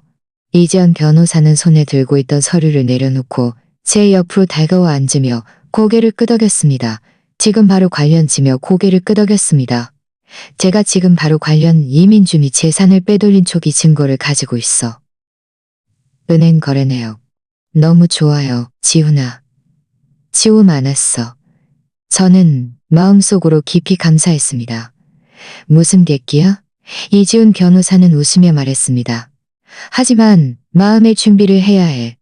민준이가 재산을 박서연과 그의 오빠 명의로 돌려놨으니 동결 신청 과정에서 약간의 저항에 부딪힐 수도 있고 시부모님의 노후 자금이야. 절대로 그들이 칠 수도 있고 시간이 좀 걸릴 수도 있어. 알겠어. 그 자산들을 동결시킬 수만 있다면 시간이 좀 더 걸려도 괜찮아. 이지훈 변호사는 고개를 끄덕이며 덧붙였습니다. 자산 동결 신청 외에 우리는 다른 방면으로도 이민준에게 압력을 가할 수 있어. 내가 확인해보니 이민준이 싱가포르에서 작은 무역 회사를 운영하고 있더라고. 주로 한국과 싱가포르 간의 수출입 사업을 입을 거야고. 칠의 사업을 한국군명 큰 타격을 입을 거야. 만약 우리가 그의 협력업체들에게 그이가 가짜 죽음을 위장하고 이지훈 변호사의 제안은 제 마음을 정확히 꿰뚫었습니다. 이민준이 해외에서 자유롭게 살 수 있었던 것은 바로 이 사업들 덕분이었습니다. 만약 그의 사업을 망쳐 경제적 수입원을 끊어버린다면 그에게 치명적인 일격을 가할 수 있을 것입니다. 지훈아, 이 방법 정말 좋아. 저는 급히 말했습니다. 우리가 어떻게 이 사실들을 그의 협력업체들에게 알릴 수 있을까? 직접 찾아가서 말해야 할까? 우리는 익명으로 이민준의 가짜 죽음 증거, 재산은 입기록, 그리고 그와 박서연의 사진들을 정리해서 자료로 만들고 그의 각 협력업체에 보낼 수 있어. 이렇게 하면 그들에게 진실을 알리면서도 우리의 신분은 노출되지 않고 이민준에게 충분한 압력을 가할 수 있을 거야. 이민준에게 충분한 압력을 자료를 좋다. 저는 흥분해서 말했습니다. 자료가 정리되면 최대한 빨리게 부탁할게. 이민준의 협력업체 정보는 이미 일부 확인했고 나머지는 최대한 빨리 보충할게. 변호사 사무실에 나오니 제 마음은 투지로 가득 찼습니다. 자산 동결 신청과 그의 사업 방해 이 두 가지를 동시에 진행한다면 이민준의 삶은 분명 예전처럼 자유롭지 못할 것입니다. 저는 그에게 저를 배신하고 속인 것에 대해 혹독한 대가를 치러야 한다는 것을 알려줄 것입니다. 집에 돌아와 오늘 이지훈 변호사와 상의한 일들을 시부모님께 말씀드렸습니다. 시부모님께서는 모두 저를 매우 집니다. 그렇게 해야지. 그 자식에게 너무 편안하게 살게 둬선 안 돼. 그의 돈줄을 끊어버리면 그 여자랑 어떻게 자유롭게 살겠어. 시어머니께서도 말씀하셨습니다. 맞아. 반드시 대가를 치르게 해야 해. 우리 노인네들은 너에게 큰 도움은 못 주지만 집에서 네 뒷바라지를 잘해서 네가 걱정 없이 지낼 수 있도록 해줄게. 시부모님께서 이렇게 저를 지지해 주시니 제 마음이 따뜻해졌습니다. 다음 며칠 동안 저는 최 탐정의 소식을 기다리는 한편 이지훈 변호사와 협력하여 재산 보전 신청 자료를 준비했습니다. 이지훈 변호사도 빠르게 이민준의 협력업체에 보낼 이명 자료를 정리하여 이메일로 이민준의 한국 국내 모든 협력업체에 보낼 이민준의 한국 국내 모든 협력하던 업체에 보냈습니다. 자료가 발송된 다음 날, 이지훈 변호사에게 전화가 걸려왔습니다. 목소리에는 흥분감이 실려 있었습니다. 다른 몇몇 업체들도 상황을 확인 중이니 곧 결과가 나올 거야. 너무 좋아요. 저는 흥분해서 말했습니다. 이렇게 빨리 효과가 나타날 줄은 몰랐어요. 지훈아, 고마워. 내가 할 일이었어. 이지훈 변호사는 말했습니다. 하지만 이민준 쪽에서도 분명 소식을 받았을 거야. 그이가 반격할 가능성이 높으니 조심해야 해. 제가 말했습니다. 조심할게. 전화를 끊고 저는 흥고. 그이가 무슨 짓을 할지 모르겠지만 저는 어떤 상황에도 대처할 준비를 마쳤습니다. 4일째 오전 이지훈 변호사는 제게 또 좋은 소식을 가져왔습니다. 법원에서 제 재산 보전 신청을 수리했고 재산 보전 결정서를 발부하여 박태준 명의의 은행 계좌와 박사연 명의로 넘어간 우리 결혼해서 살던 집을 동결시켰습니다. 비록 다른 빼돌린 자산들은 아직 추가 확인 중이었지만 이것만으로도 큰 승리였습니다.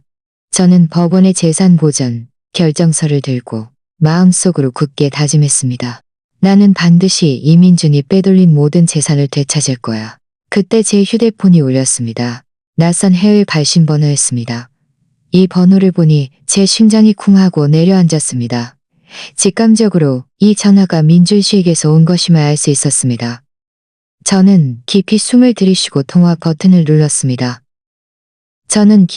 들이쉬고 통화 버튼을 눌렀습니다. 저는 너머로 익숙하면서도 낯선 목소리가 들려왔습니다. 초조함과 분노가 섞인 목소리였습니다.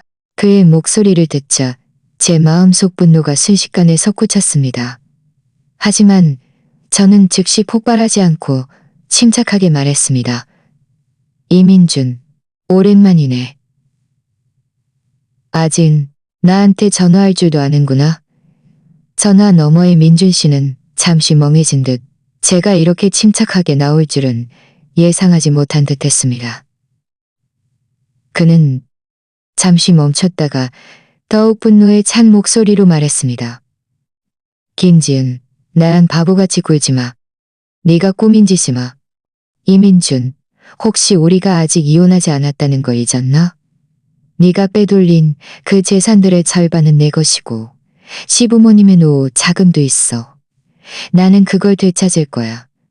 그리고 네 협력업체들은 그저 진실을 알게 된 것뿐이야. 네가 돈 때문에, 여자 때문에 가짜 죽음을 위장하고 보험 사기를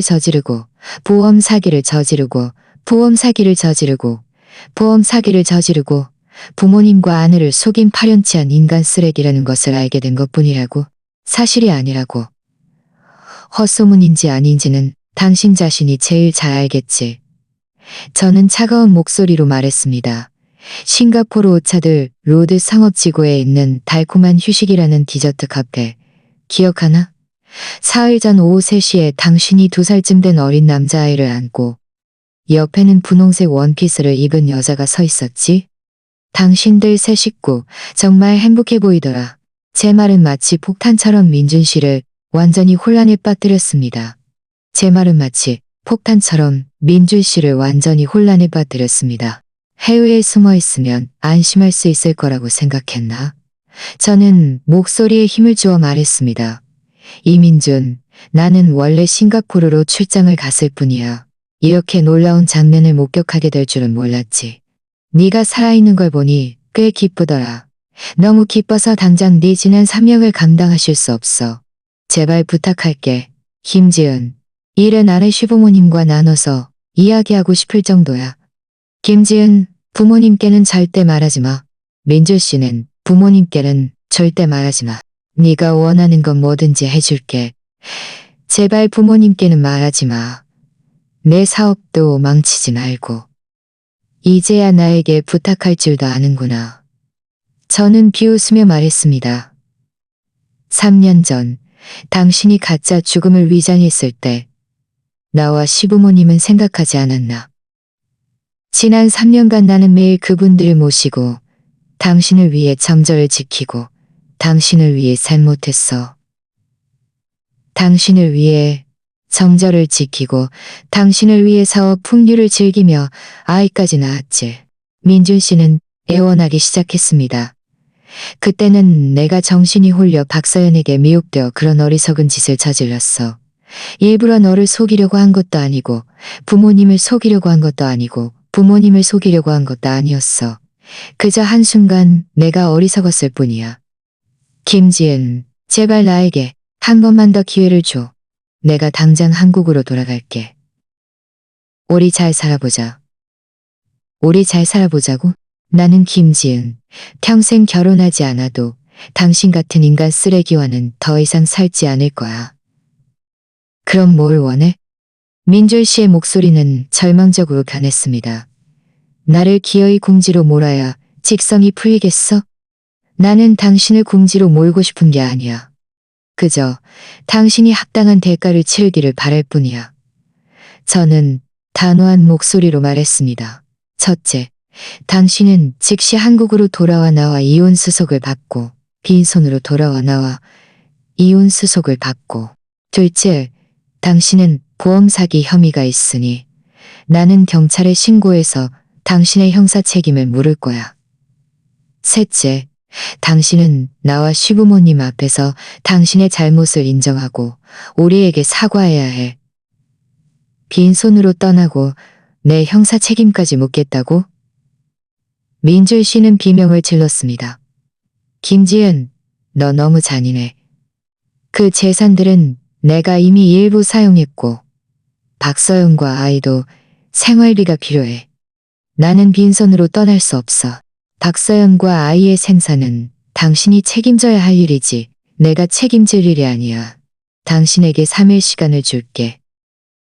3일 후에도 돌아오지 않으면 나는 모든 증거를 경찰에 넘기고 당신이 가짜 죽음을 위장하고 매도를 저지른 사실을 세상에 폭로할 거를 저지른 사실을 세상에 폭로할 거야.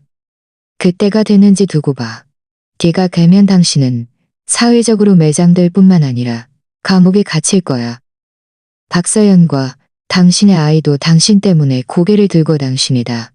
박서연과 당신의 아이도 참 잊을 뻔했네. 나는 이미 사설 탐정에게 당신과 박서연의 동거 증명, 아이의 출생 증명을 수집해달라고 의뢰했어. 지금쯤 증거는 거의 다 수집되었을 거야.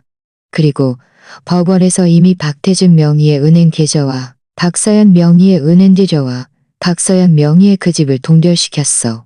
당신이 자산을 빼돌리려고 해도 그렇게 쉽지 않을 거야도 그렇게 쉽지 않을 거야. 목소리는 쉬었었습니다. 김지은, 너 정말 이렇게까지 잔인하게 해야겠어. 우리 부부였잖아. 나에게 조금의 여지도 남겨줄 수 없어. 부부였잖아. 저는 비웃었습니다. 당신이 그런 짓들을 저질렀을 때 우리가 부부였다는 걸 왜 생각하지 않았나? 이민준, 당신이 먼저 나에게 죄를 지었고 당신이 먼저 일을 잔인하게 만들었어. 이제 당신이 먼저 일을 잔인하게 만들었어. 이제 당신이 대가를 치를 차례야. 3일 줄게. 제가 말을 마치자마자 민준 씨가 대답할 틈도 주지 않고 전화를 끊었습니다. 전화를 끊고 저는 길게 한숨을 쉬었습니다. 마음속에 억눌려 있던 압박감과 분노가 드디어 어느 정도 풀렸습니다. 시부모님께서 제가 전화하는 소리를 들으시고 다가오셔서 걱정스럽게 물으셨습니다. 지은아, 민준이 그 불효자식한테서 온 전화니? 네. 맞아요. 네, 맞아요. 저는 고개를 끄덕이며 통화 내용을 시부모님께 말씀드렸습니다. 시아버지께서는 제 말을 듣고 분노에 찬 목소리로 말씀하셨습니다. 지은아, 네가 잘했어. 그렇게 해야 해. 그에게 어떤 여지도 남겨줘서는 안 돼. 시어머니께서도 말씀하셨습니다. 맞아. 우리가 너를 지지해. 그 애가 돌아와서 용서를 빌어도 우리는 용서하지 않을 거야. 이런 파렴치한 자식은 마땅히 법의 심판을 받아야 해. 저는 시부모님의 손을 잡고 말했습니다. 아버님, 어머님, 감사합니다. 이렇게 하는 게 좀 잔인하게 보일 수도 있지만 저 자신을 위해서, 그리고 저 자신을 위해서 그에게 혹독한 대가를 치르게 해야만 우리가 그에게서 완전히 벗어나 새로운 삶을 시작할 수 있을 거예요. 다음 3일 동안 저는 민준 씨에게서 전화 한 통 받지 못했습니다. 그이가 무슨 생각을 하는지 제때 한국으로 돌아올지 알 수 없었습니다. 하지만 저는 이미 충분한 준비를 마쳤습니다. 그이가 어떤 선택을 하든 저는 굳건히 제 길을 갈 것입니다. 저는 굳건히 제 길을 갈 것입니다. 저는 굳건히 제 길을 갈 것입니다. 경찰은 민준 씨가 한국으로 돌아오는 즉시 입건하여 수사할 것이라고 밝혔습니다. 4일째 오후, 민준 씨가 한국으로 돌아오지 않을 것이라고 생각할 때쯤 제 휴대폰이 다시 울렸습니다. 여전히 그 해외 발신 번호였습니다. 저는 깊이 숨을 들이쉬고 통화 버튼을 눌렀습니다. 전화 너머의 민준 씨는 지치고 절망적인 목소리였습니다. 김지은, 내가 네 조건을 받아들일게. 한국으로 돌아올게. 민준 씨가 한국으로 돌아오겠다고 말하는 것을 듣자 제 마음에는 아무런 동요도 없었고 저는 차갑게 말했습니다. 받아들였으면 최대한 빨리 비행기표 끊고 돌아와. 한국에 도착하면 바로 나에게 연락해. 만날 장소를 알려줄게. 알았어. 민준 씨의 목소리는 여전히 지쳐 있었고 알아차리기 힘든 약간의 희망이 섞여 있었습니다. 김지은, 내가 한국으로 돌아가면 경찰에 신고하는 건 나중에 해줄 수 있을까? 우리 먼저 이혼 문제를 잘 처리하고 내가 돌려줘야 할 건 다 돌려줘야 할 건 다 돌려줘야 할 건 다 돌려줘야 할 건 내가 돌려줘야 할 건 내가 돌려줘야 할 건 당신은 제때 돌아오기만 하면 돼. 다른 건 신경 쓰지 마. 제가 말을 마치자마자 전화를 끊었습니다. 저는 즉시 이지은 변호사에게 전화해서 민준 씨가 한국으로 돌아오겠다고 한 사실을 알렸습니다. 이지은 변호사도 안도의 한사입니다. 이지은 변호사도 안도의 쉬였습니다. 아주 좋아. 그가 돌아오기만 한다면 제가 말했습니다. 우리는 그를 꼼짝 못하게 할 수 있을 거야. 내가 지금 바로 이혼 소송 자료를 준비하고 경찰조를 준비하고 전화를 끊고 저는 시부모님을 돌아보며 말했습니다. 어머님, 아버님, 민준 씨가 한국으로 돌아오겠다고 했어요. 그이가 돌아오면 우리는 이 일을 완전히 해결할 수 있을 거예요. 시아버지께서는 고개를 끄덕이셨습니다. 좋아. 우리도 이 자식이 돌아와서 무슨 낯짝으로 우리를 볼지 두고 보자. 시어머니의 감정은 다소 복잡했습니다. 분노와 실망, 그리고 감추기 힘든 가슴이다. 분노와 실망, 그리고 감추기 힘든 가슴아. 돌아와서 자신의 잘못을 진정으로 깨달았으면 좋겠구나. 저는 시어머니의 마음을 이해할 수 있었지만 민준 씨의 잘못은 이미 돌이킬 수 없다는 것을 알았습니다. 그는 자신이 저지른 모든 행동에 대해 대가를 치러야만 했습니다. 이틀 후 민준 씨에게서 전화가 걸려왔습니다. 한국으로 돌아오는 비행기 표를 이미 샀고 다음날 오전 10시에 공항에 도착할 것이라고 말했습니다. 저는 그에게 공항에 도착하면 바로 이지훈 변호사의 사무실로 오라고 약속했습니다. 그곳에서 만나 이혼 문제를 상의하기로 했습니다. 전화를 끊고 저는 밤새 잠을 제대로 이루지 못했습니다. 긴장해서가 아니라 지난 3년간의 억울함과 희생이 드디어 내일 끝을 맺을 것이라는 생각에 마음이 약간 흥분되었기 때문입니다. 다음 날 아침 일찍 저는 일어났습니다. 시부모님께 아침 식사를 준비해드리고 말씀드렸습니다. 어머님, 오늘 저는 변호사 사무실에 가서 민준 씨와 이혼 문제를, 수부는 씨와 이혼 문제를 상의해요. 나는 너와 함께 가야 해. 이 자식이 이혼 합의서에 서명하는 것을 내 눈으로 직접 봐야 해. 자신의 잘못에 대해 대가를 치르는 것을 내 눈으로 직접 봐야 해. 시어머니께서도 말씀하셨습니다. 나도 너와 함께 갈 거야. 지난 3년간 그의 마음속에 우리 집이 있었는지, 나와 아버님이 있었는지 묻고 싶어. 시부모님께서 단호한 태도를 보이시는 것을 보고 저는 더 이상 말리지 않았습니다. 우리는 30분 일찍 이지훈 변호사의 사무실에 도착했습니다. 이지훈 변호사는 이미 모든 자료를 준비해 두었습니다. 경찰 관계자들도 변호사 사무실 옆방에서 미리 대기하고 있었습니다. 민준 씨가 이혼 합의서에 서명하고 자신이 가짜 죽음을 위장하고 고엄 사기를 저지른 자신이 가짜 죽음을 위장하고 그들은 즉시 그를 데려갈 것입니다. 변호사 사무실 안내.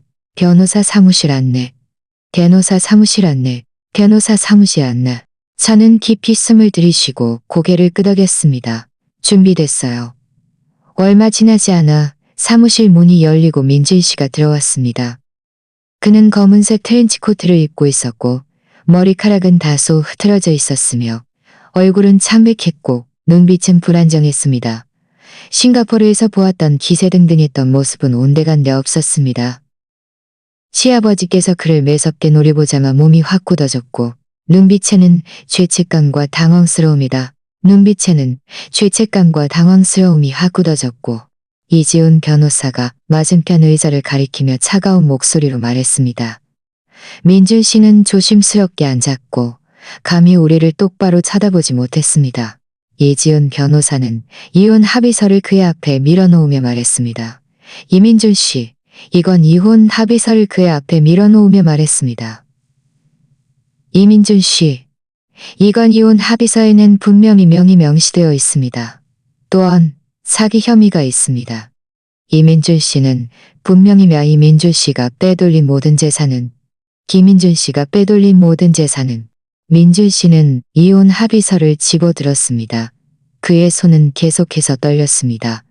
그는 합의서 내용을 빠르게 훑어보았고 얼굴색은 점점 더 굳어졌습니다. 그가 빈손으로 떠나고 가짜 죽음을 위장하고 고엄 사기를 인정한다는 조항들을 보자 얼굴이 순식간에 새하얗게 변했습니다. 그리고 나는 가짜 죽음을 위장하고 글이 순식간에 새하얗게 변했습니다. 나는 이 합의서에 서명할 수 없어. 민준 씨는 합의서를 쾅 하고 던지며 떨리는 목소리로 말했습니다. 이제야 감옥에 가는 게 두렵다는 걸 아는구나. 저는 비웃음을 흘리며 가방에서 사진 뭉치를 꺼내 그의 앞에 던졌습니다. 이 사진들 당신이 알겠지? 이건 싱가포르에서 당신과 박서연, 아이가 함께 찍은 사진이야. 이건 당신과 박서연의 동거 증명이고 이건 아이의 출생 증명서야. 아버지 이름에 당신 이름이, 그리고 이건 아이의 출생 증명하게 쓰여 있지. 그리고 이건 당신의 재산을 빼돌린 애역과 당신이 있지. 그는 반박하고 싶었지만 한마디도 할 수 없었습니다. 시아버지께서는 벌떡 일어나 그의 앞으로 다가와 그의 뺨을 세게 때리셨습니다. 이 자식, 이 증거들을 봐. 네가 저지른 이 모든 짓들을 봐. 네가 지은이에게 그리고 나와 네 엄마에게 죄를 짓고도 얼굴을 들고 다닐 수 있겠느냐? 민준 씨는 얼굴을 감싸쥐고 눈물을 흘렸습니다. 너는 3년 동안 어리석었다고? 너는 3년 동안 어리석었다고? 너는 잘못했어요. 정말 잘못했어요. 부모님을 속이고 재산을 빼돌리고 박서연과 함께한 건 잘못했어요. 시어머니께서도 울기 시작하셨습니다. 지난 3년간 너와 아버님은 매일 너를 그리워하고 너를 위해 슬퍼했어. 지은이는 매일 힘들게 우리를 모시고 너를 위해 정절을 지켰는데 너는 해외에서 신선노름만을 살았잖아. 네가 어떻게 우리를 용서해 달라고 할 수 있어? 네가 어떻게 우리를 용서해 달라고 할 수 있어? 저는 차갑게 말해주었어. 저는 차갑게 말했습니다. 아버님, 제가 잘못했어요. 제발 용서해 주세요. 김지은, 제발 용서해 주세요. 3년 전 당신이 가짜 죽음을 위장했을 때 이미 모든 기회를 다 사용한 거야. 이민준, 당신에게는 이제 2가지 선택밖에 없어. 이 이혼 합의서에 서명하고 당신의 잘못을 인정하고 법의 심판을 받든가. 아니면 우리가 모든 증거를 세상에 폭로해서 당신을 사회적으로 매장시키든가. 그때가 되면 당신을 사회적으로 매장시키든가. 그때가 되면 당신은 똑같이 감옥에 가야 할 거야. 민준 씨는 고개를 들어 제 차가운 눈빛을 보았고 갑자기 그는 벌떡 일어나 문 쪽으로 향하려 했습니다. 하고 소리치자 문 앞에 미리 대기하고 있던 2명의 경비원이 즉시 민준 씨를 막아섰습니다. 민준 씨는 벗어나려 발버둥 쳤지만 어떻게 해도 벗어날 수 없었습니다. 어떻게 해도 벗어날 수 없었습니다. 갑자기 그는 모든 힘을 빼앗긴 듯 다리에 힘이 풀려 그대로 바닥에 주저앉았습니다. 얼굴은 종이처럼 창백했고 입에서는 계속해서 끝났어. 그저 큰 원한을 갚은 듯한 통쾌함만 느껴졌습니다. 이것이 그가 마땅히 받아야 할 최후였습니다. 이지훈 변호사는 문 쪽을 향해 들어오세요 하고 소리쳤습니다. 옆방에 있던 경찰 관계자들이 즉시 들어와 민준 씨 앞으로 다가와 수갑을 꺼냈습니다. 이민준 씨, 당신은 보험 사기 혐의로 지금 우리와 함께 자리에 주저앉아 당신은 바닥에 주저앉아 더 이상 저항할 힘이 없었습니다. 민준 씨가 압송되어 가는 뒷모습을 보며 저는 길게 한숨을 쉬었습니다. 눈물이 드디어 참지 못하고 흘러내렸습니다. 이것은 슬픔의 눈물이 아니라 해방의 눈물이었습니다. 3년간의 억울함과 희생이 마침내 이 순간에 완벽한 결말을 맞이한 것입니다. 민준 씨가 압송된 후 사무실에는 잠시 침묵이 흘렀습니다. 시어머니께서는 소파에 기대어 눈물을 멈추지 못하셨습니다. 민준 씨를 안쓰러워해서가 아니라 이렇게 완전히 깨져버린 가정과 지난 세월의 모든 희생이 물거품이 된 것에 대한 슬픔 때문이었습니다. 시아버지께서는 옆에 앉아 계셨고 얼굴은 여전히 굳어 있었지만 눈빛에는 안도감이 더해졌습니다. 이지훈 변호사가 다가와 제 어깨를 두드리며 조용히 말했습니다. 지은아, 다 끝났어. 저는 고개를 끄덕이고 얼굴에 눈물을 닦으며 시어머니를 부축했습니다. 어머님, 너무 슬퍼하지 마세요. 모든 것이 지나갔어요. 나쁜 사람은 마땅한 벌을 받았으니 우리 앞으로 잘 살 수 있을 거예요. 그 후로 저는 이지훈 변호사와 함께 남은 일들을 처리했습니다. 법원은 빠르게 이민준의 사건을 심리했습니다. 민준 씨는 법정에서 자신이 가짜 죽음을 위장하고 보험 사기를 저지르고 부부 공동 재산을 빼돌린 모든 사실을 인정할 수밖에 없었습니다. 결국 법원은 민준 씨에게 사기죄를 적용하여 징역 5년을 선고했습니다. 동시에 우리 이혼을 판결하고 민준 씨는 빈손으로 떠나며 빼돌린 재산은 모두 회수하여 저와 시부모님께 귀속되도록 했습니다. 민준 씨가 박서연과 그의 오빠 명의로 빼도록 했습니다. 박태준 명의의 은행 계좌가 동결 해제된 후 남아있던 5억만 위안이 넘는 예금은 모두 우리에게 반환되었습니다. 박서연 명의의 우리 결혼해서 살던 집에서 넘어간 그 집도 법원에 의해 압류되어 경매에 붙여졌고 경매로 얻은 금액은 모두 우리에게 귀속되었습니다. 박서연의 삶 또한 완전히 바닥으로 추락했습니다. 민준 씨가 감옥에 간 후 경제적 수입원을 잃자, 그녀 혼재적 수입원을 잃자 더욱 그녀를 무너지게 한 것은 민준 씨의 보험 사기 사건이 폭로된 후 그녀가 공범이라는 소식도 퍼졌다는 것입니다. 비록 그녀가 가짜 죽음 계획에 직접 참여했다는 직접적인 증거는 없었지만 남편이 있는 사람과 동거하며 아이를 낳고 민준 씨가 빼돌린 돈을 받았다는 사실이 알려지자 주변 사람들은 모두 그녀를 손가락질했습니다. 그녀는 싱가포르에서 더 이상 버틸 수 없어 한국으로 돌아온 후 박서연은 저에게 연락해서 선처를 구하고 재산 일부를 돌려받아 아이를 키우고 싶다고 했습니다. 저는 이지훈 변호사를 통해 그녀에게 분명히 전했습니다. 그 재산들은 원래 나와 시부모님의 것이었으니 그녀가 요구할 자격이 없다고요.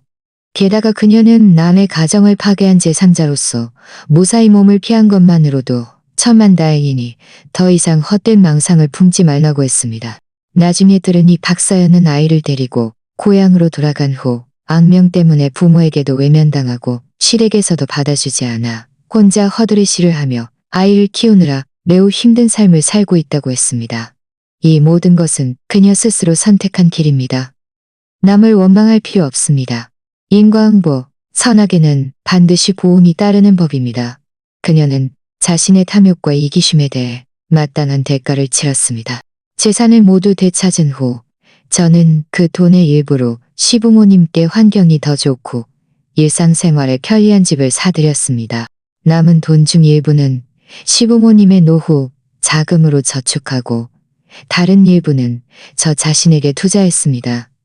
오랫동안 배우고 싶었던 디자인 강좌에 등록하여 나중에 제가 좋아하는 일을 하고 싶었습니다. 시부모님의 상태도 점차 좋아지셨습니다.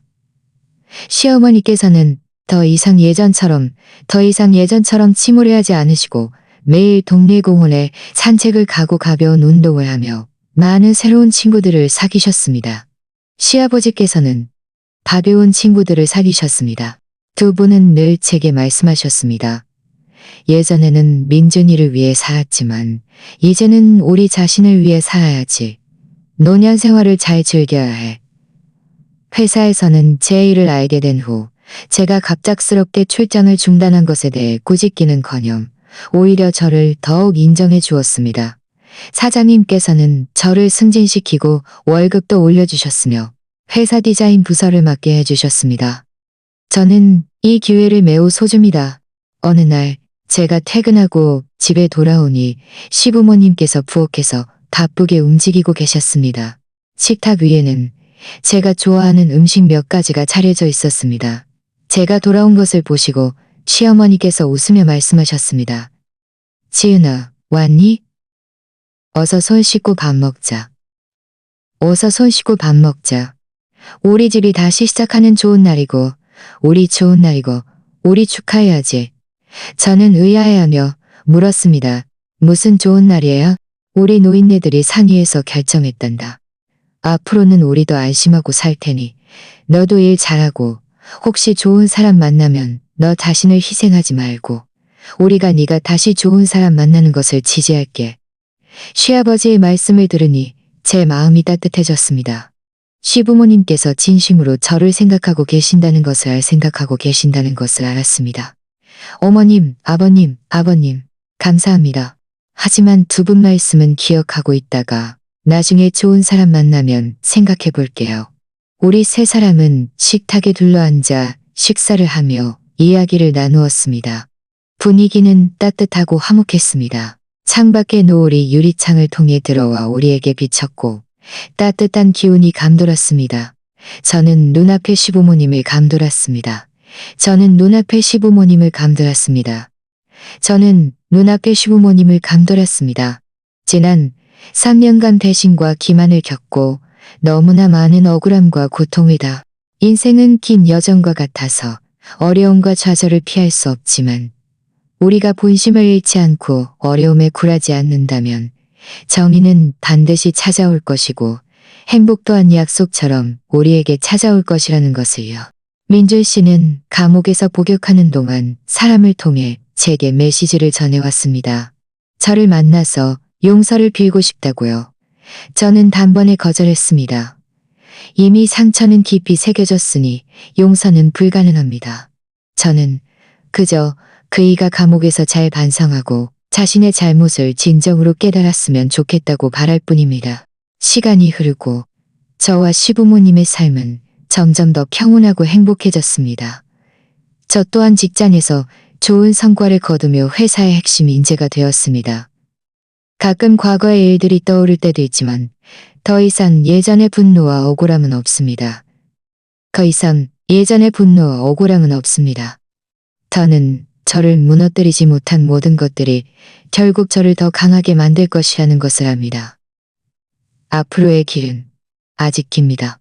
선에는 선한 보응이, 악에는 악한 보응이 따르는 법이니 이 세상의 정의는 결코 빠짐없이 찾아올 것입니다. 오늘 이야기가 마음에 드셨다면 좋겠습니다.